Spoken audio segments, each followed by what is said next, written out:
Hello दोस्तों, स्वागत है आप सभी का आज की क्लास में। आज इस वीडियो में बात करने वाले हैं मौर्य वंश के दूसरे शासक बिंदुसार की। बिंदुसार के बारे में आज पूर्ण जानकारी जो है इस वीडियो से आपको प्राप्त होगी। इससे पहले हमने चंद्रगुप्त मौर्य के बारे में पढ़ा था और मौर्य साम्राज्य का उदय किस प्रकार से होता है, इससे पहले वीडियो में हमने आपको बताया था। सबसे पहला प्रश्न जो सबसे मुख्य बात है वो आपको यहाँ से ध्यान रखनी है कि बिंदुसार जो है वो चंद्रगुप्त मौर्य के उत्तराधिकारी है। क्या है? उत्तराधिकारी, ठीक है ना। यानी कि जो है चंद्रगुप्त का उत्तराधिकारी था उसका पुत्र बिंदुसार। बिंदुसार का अर्थ भी इसके बारे में कहा जाता है कि जब ये अपनी माँ के गर्भ में था तो चाणक्य के द्वारा उसको थोड़ा थोड़ा जहर दिया जाता था, जिस कारण जब इसका जन्म हुआ तो इसके शरीर पर जो है ब्लैक ब्लैक जो है डॉट्स थे, बिंदु थे। तो इस प्रकार से इसका नाम जो है बिंदुसार पड़ा था। ठीक है, दूसरी जानकारी आपने यहाँ से याद रखनी है बिंदुसार के बारे में कि इसको कहा जाता है, इसकी कुछ अन्य नाम भी है, इसको अमित्र घात कहा जाता है। क्या बोलते हैं इसको? अमित्र घात बोलते हैं। और अमित्र घात का अर्थ इसको कहा गया है शत्रु विनाशक।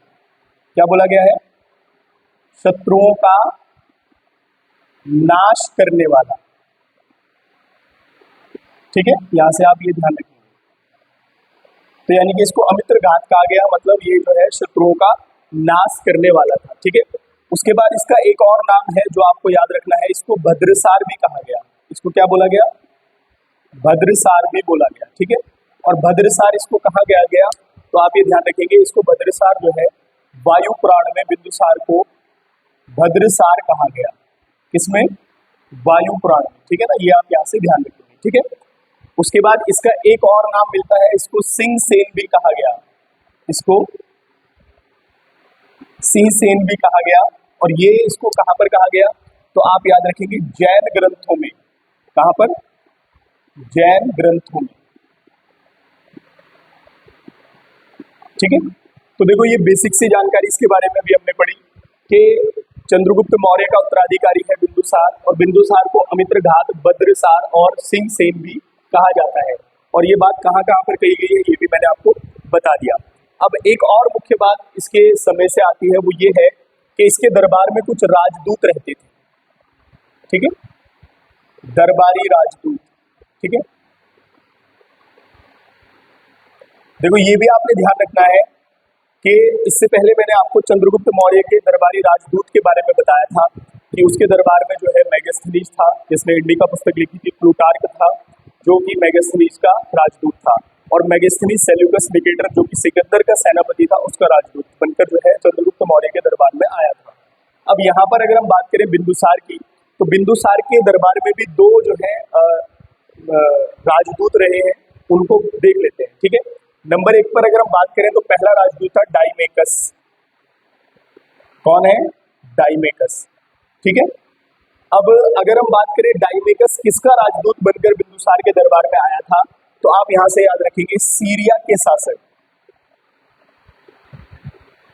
सीरिया शासक एंटियोकस। ठीक है, सीरिया के शासक एंटियोकस का राजदूत था डाइमेकस, जो कि बिंदुसार के दरबार में रहता था। ठीक है, दूसरे नंबर पर अगर हम बात करें, दूसरा जो इसके दरबार का राजदूत था वो था डायनोसिस। कौन था? डायनोसिस। ठीक है, अब डायनोसिस जो है वो मिस्र शासक फिलाडेल्फस का राजदूत था। किसका? फिलाडेल्फस। ठीक है, मिस्र शासक फिलाडेल्फस का राजदूत था कौन? डायनोसिस। तो दो राजदूत इसके दरबार में आप याद रखेंगे, डाइमेकस और डायनोसिस। और चंद्रगुप्त मौर्य के दरबार में आए थे कौन? मेगास्थनीज और प्लूटार्क। ठीक है ना।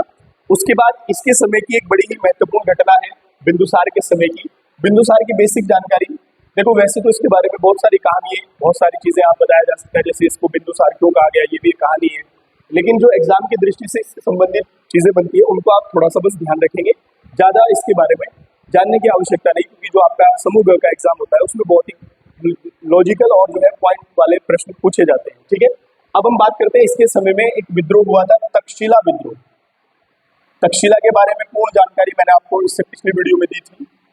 कहाँ पर था, क्या था, कैसे था, ठीक है। तो हम बात करते हैं इसके समय का, तक्षशिला विद्रोह, ठीक है। कई बार ये आता है कि तक्षशिला विद्रोह कहाँ हुआ, कैसे हुआ, ठीक है। तो जब तक्षशिला में विद्रोह हुआ, तक्षशिला क्योंकि जो है वहां पर किसी शासक ने स्वतंत्रता की घोषणा कर दी कि मैं किसी के अधीन नहीं हूँ, तो एक तक्षशिला विद्रोह देखने को मिला। तो ये पहले तो ये समझेंगे कि किन किन नदियों के बीच हुआ था। तो आप याद रखेंगे सिंधु और झेलम, ठीक है। सिंधु और झेलम नदियों के बीच था तक्षशिला, ठीक है। और यहाँ पर हमें एक जो है विद्रोह देखने को मिलता है, और इस विद्रोह को दबाने के लिए इसने सबसे पहले भेजा सुसीम को भेजा। किसको? सुसीम को भेजा,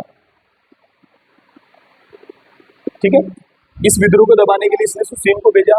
उसके बाद सुसीम के बाद इसने जो है अशोक को इस विद्रोह को दबाने के लिए भेजा। किसको? अशोक को भेजा, ये आप ध्यान रखेंगे। तो इसके समय में एक तक्षशिला विद्रोह हुआ जो सिंधु झेलम नदियों के बीच में था, जिसको दबाने के लिए इसने सबसे पहले जो है सुसीम को भेजा, और उसके बाद जो है इसने किसको भेजा? अशोक को भेजा। अशोक अभी आएगा, मौर्य साम्राज्य का महान सम्राट अशोक है, और अशोक के बारे में हमें जो है जानकारी उसके शिलालेख, अभिलेख और स्तंभ लेखों से मिलती है, ठीक है ना। तो सबसे महत्वपूर्ण यहाँ से ये बनता है कि तक्षशिला जो विद्रोह हुआ था उसमें इसको दबाने के लिए इसने पहले सुसीम को भेजा, और फिर उसके बाद इसने अशोक को भेजा, ठीक है।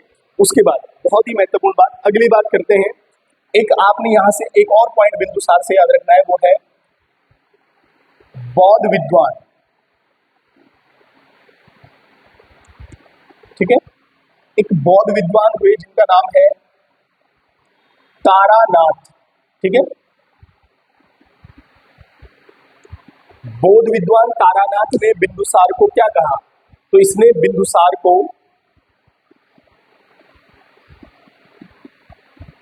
बिंदुसार को 16 राज्यों का विजेता कहा,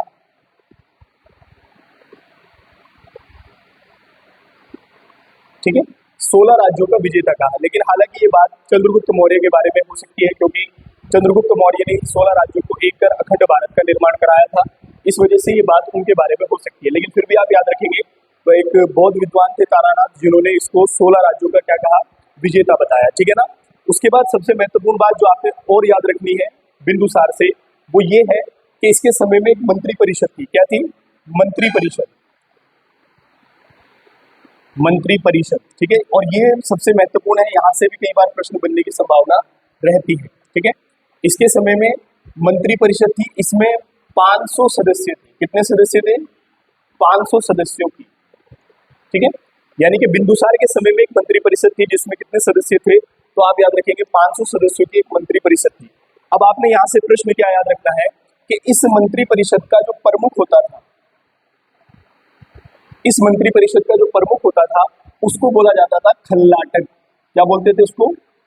खल्लाटक, ठीक है ना। ये आप यहाँ से ध्यान रखिए। तो इसके समय जो है एक मंत्री परिषद होती थी जिसमें लगभग 500 सदस्य होते थे, और उन 500 सदस्यों का जो प्रमुख होता था उसको खल्लाटक कहा जाता था। जैसे इस समय वर्तमान में मंत्री परिषद कैबिनेट होती है, उसका प्रमुख जो है प्रधानमंत्री होता है, इसी प्रकार से उस समय खल्लाटक को जो है इंडिकेट किया जाता था इस नाम से, ठीक है। अब ऐसा भी आता है बिंदुसार के बारे में कि इसने जो है सीरिया के शासक से सूखी अंजीर, मदिरा और बहुत सारी अन्य चीजों की डिमांड की थी, और उसने इसको पूरा भी किया था, ठीक है। तो 2-3 पॉइंट्स यहाँ से बिंदुसार से बनते हैं। बिंदुसार कौन थे, किसका उत्तराधिकारी था, नाम किस प्रकार से लिया जाता है, तक्षशिला विद्रोह क्या था, किसके समय किसको भेजा, और उसके बाद इसके दरबार के राजदूत कौन कौन थे, ये सब पेपर में आने की संभावना ज्यादा रहती है, ठीक है। तो इस प्रकार से अब जो राजा बनेंगे वो बनेंगे अशोक, महान सम्राट अशोक। और अशोक की जानकारी हम 2 तरीके से पढ़ते हैं। एक तो अशोक के बारे में जो बेसिक जानकारी है जिससे मेरे में प्रश्न बन जाते हैं, और दूसरा अशोक के जो शिलालेख है। अभी हाल ही में हुए पटवारी एग्जाम में जो है बीपीडीयू का जो एग्जाम हुआ था उत्तराखंड में, उसमें पटवारी इसमें अशोक से प्रश्न आए थे, उसके 13वें शिलालेख के बारे में पूछा गया था। तो हम अशोक की जब संपूर्ण जानकारी को पढ़ेंगे उसके बाद उसकी पूर्ण शिलालेख और स्तंभ लेखों के बारे में भी हम बात करेंगे, ठीक है ना। तो मिलते हैं नई वीडियो में अशोक के साथ, तब तक के लिए धन्यवाद।